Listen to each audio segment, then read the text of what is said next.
दोस्तों, इस वक्त ये जो खबर आपको देने जा रहे हैं, ये खबर आपको जितना परेशान या खुश कर सकती है उससे कहीं ज़्यादा ये खबर अमेरिका के लिए परेशानी की खबर है। जी हाँ, ईरान को साथ मिल चुका है चाइना और रशिया का। ये बात अब बिल्कुल आया हो गई है। आपको ये बता दें कि ईरान ने चीन और रूस के साथ मिलकर 17 फरवरी को ही स्ट्रेट ऑफ हॉर्मुज़ में मुश्तरका यानी जॉइंट नेवल एक्सरसाइजेस की हैं। ये बहुत बड़ी खबर है। ईरान की जो नेवल फोर्सेस हैं उसके साथ साथ रूस की नेवल फोर्सेस और चाइना की जो नेवी है, इन तीनों का जॉइंट ऑपरेशन हुआ है। और ये तीनों का जॉइंट ऑपरेशन कहाँ हुआ है? स्ट्रेट ऑफ हॉर्मुज़ में। स्ट्रेट ऑफ हॉर्मुज़ काफ़ी टैक्टिकली इंपॉर्टेंट इलाका है। ये naval exercises maritime security belt 2026 के उन्वान से मुनक़्क़िद की जा रही है। रूसी सदारती माविन और मैरीटाइम बोर्ड के चेयरमैन निकोलाई पात्रुशेव ने एक रूसी अखबार को बताया कि ऐसी मशक़ें मगरबी ममालिक की जानिब से इख्तियार की जाने वाली गन बोट डिप्लोमेसी का मुकाबला करने के तनाजुर में निहायत अहम साबित हुई है, ख़ास तौर से ईरान के इर्द गिर्द। इनके मुताबिक इन नेवल एक्सरसाइजेस का मकसद आलमी समंदरों के इस्तेहकाम को यकीनी बनाना है। इत्तेहादी ममालिक यानी जो भी अलायंस में जो कंट्रीज़ हैं, इनके बहरी जहाज जो हैं ये बंदरगाह पर मौजूद हैं, जो बंदर अब्बास जिसका नाम बताया जा रहा है। और इस अहम आबी गुजरगाह को जो वाटर कैनाल है समंदर का, इसके करीब वाक़ है। ताहम इन एक्सरसाइजेस का बुनियादी मरकज़ खलीज ओमान के वसी समंदरी इलाके हैं। आप सोचें, वही ओमान के आसपास का जो समंदर है वहाँ पर ये नेवल एक्सरसाइज हो रही है और वहाँ से बहुत करीब है स्ट्रेट ऑफ हॉर्मुज़। तो ये मशक़ें आबनाए हॉर्मुज़ यानी स्ट्रेट ऑफ हॉर्मुज़ के दहाई से शुरू होकर बहरे ओमान और शुमाली बहरे हिंद यानी इंडियन ओशन का जो उत्तरी इलाका है वहाँ तक फैली हुई है। इतने बड़े एरिया में यहाँ पर नेवल एक्सरसाइज चल रही है, जिसमें ईरान की बहरिया यानी नेवी शामिल है, चाइना की बहरिया, चीन की नेवी शामिल है और रूस की नेवी शामिल है। तो ईरान इस साल की सह फरीकी बहरी मशकों की मेज़बानी कर रहा है, यानी कि इन तीन देशों की जो नेवल एक्सरसाइज चल रही है, ईरान उसका होस्ट है, जो फरवरी को वस्त में शुमाली बहर हिंद में मुनक़िद हो रही है। इंडियन ओशन के उत्तरी इलाके में ये जो एक्सरसाइजेज चल रही हैं। और ये बहुत बड़ी खबर इसलिए भी है कि एक ऐसे वक्त में जब अमेरिका और ईरान के बीच एक तनाव बना हुआ है और अमेरिका ने पूरी अपनी आर्मादा कहते हैं कि जो मेन जो फ्लीट कैरियर होता है, जो युद्धपोत होता है, उसके आसपास पूरा उसका जो लाव लश्कर होता है, जिसमें ट्रांसपोंडर्स होते हैं, जिसमें डिस्ट्रॉयर्स होते हैं, जिसमें गन बोट्स होती हैं, जिसमें मिसाइल लॉन्चर्स होते हैं, सबका एक जो दल होता है पूरा समंदर में, अमेरिका ने पूरे दल बल के साथ, जिसे कहते हैं आर्मादा, उसके साथ जहां वो समंदर में अपनी मौजूदगी दर्ज करा रहा है, वहीं तीन देश, न सिर्फ ईरान बल्कि ईरान के साथ साथ चीन और रूस, ये अपनी ताकत का अलग मुजाहरा कर रहे हैं।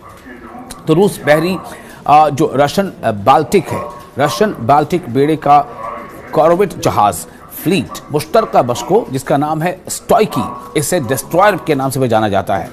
इससे कबल बंदर अब्बास में ईरान के पहले नेवल डिस्ट्रिक्ट पर लंगरअंदाज हो चुका है। अब आप सोचें कि ये बाज़ाब्ता तस्वीरों में भी आपको दिखाएंगे किस तरह से ये रशिया का ये डिस्ट्रॉयर है, जो किसी भी फ्लीट कैरियर के साथ साथ चलता है। जो बेड़ा होता है, समुद्री बेड़ा, उसके साथ साथ ही चलता है। तो पेट्रोशेव ने यह कहा है कि मॉस्को मगरबी बालादस्ती यानी वेस्टर्न हेजेमनी है, उसके जवाब में समंदरों पर कसीर कुतुबी आलमी निज़ाम कायम करने की कोशिश कर रहा है। उन्होंने मज़ीद कहा है कि ब्रिक्स जो है वो रूस रायतों से फ़ायदा उठाएगा और एक मुकम्मल स्ट्रैटेजिक मैरीटाइम डायमेंशन की ज़रूरत पर उन्होंने जोर दिया है।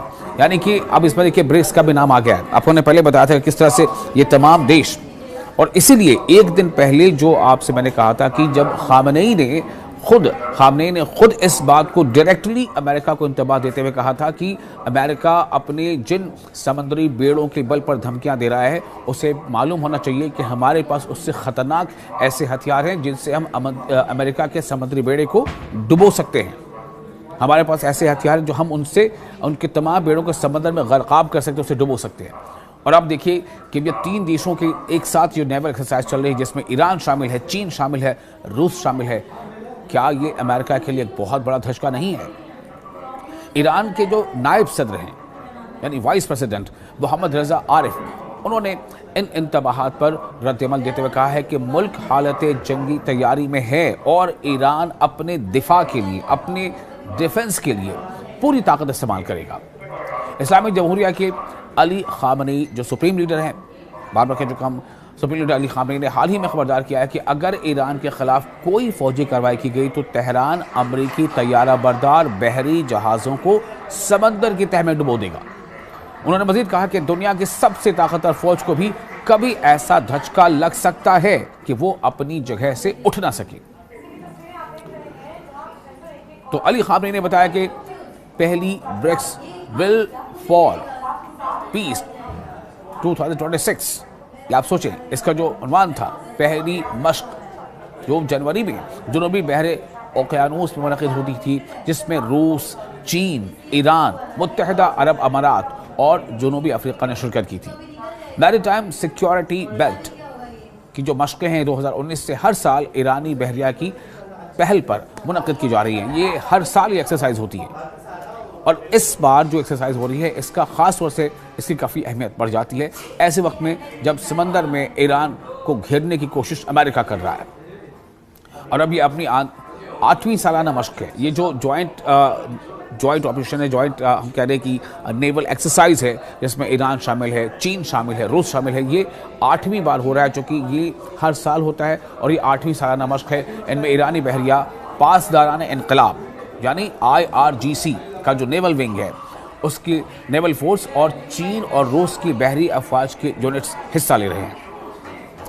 तो खबर ये काफ़ी अहम इसलिए हो जाती है कि ईरानी मीडिया के मुताबिक इन मशकों का मकसद आलमी समुद्री तजारत की सिक्योरिटी को मजबूत बनाना है, जिनमें इंसदाद क़ज़ाक़ी यानी जो समुद्री लुटेरे होते हैं उनकी कार्रवाइयाँ, उनके खिलाफ कार्रवाई करना, समुद्री दहशतगर्दी के खिलाफ इक़दाम और सर्च एंड रेस्क्यू मिशन शामिल हैं।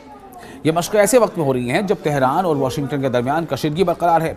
ईरानी वज़ीर ख़ारजा अब्बास अराक़ची ने अमरीका के साथ दूसरे दौर के मुज़ाकरात के बाद रहनुमा उसूलों पर अमूमी मुफ़ाहमत का इंदिया देते हुए बातचीत को ज़्यादा ताबीर करार दिया है। दूसरी जानब अमरीकी सदर ने डोनाल्ड ट्रंप ने खित्ते में इजाफी बहरी अफवाज की तैनाती की तस्दीक करते हुए कहा है कि बहुत बड़े और ताकतवर जहाज़ ईरान की तरफ रवाना हो रहे हैं। तो आप उन्होंने उम्मीद ज़ाहिर की है कि उन्हें इस्तेमाल करने की ज़रूरत पेश नहीं आएगी। इसी बात को जो ईरान के सरबराह हैं वो ये कहते हैं कि ये दरअसल एक धमकी है, एक इंतबाह है और ये खालीपन है। इसको आम ज़बान कहते हैं, जैसा वो कह रहे हैं कि ये गीदड़ भभकी है और ईरान इन धमकियों के सामने झुकने वाला नहीं है। इसलिए अली खामनेई ने ये कहा था कि अगर अमेरिका को अपने उस बेड़े के बारे में इतना तकब्बुर है या वो धमकी आवेज़ लहजे में ट्रंप बात कर रहा है तो उसे याद रखना चाहिए कि उसको तबाह करने लायक हमारे पास हथियार है जो उसे समंदर के अंदर डुबो देगा।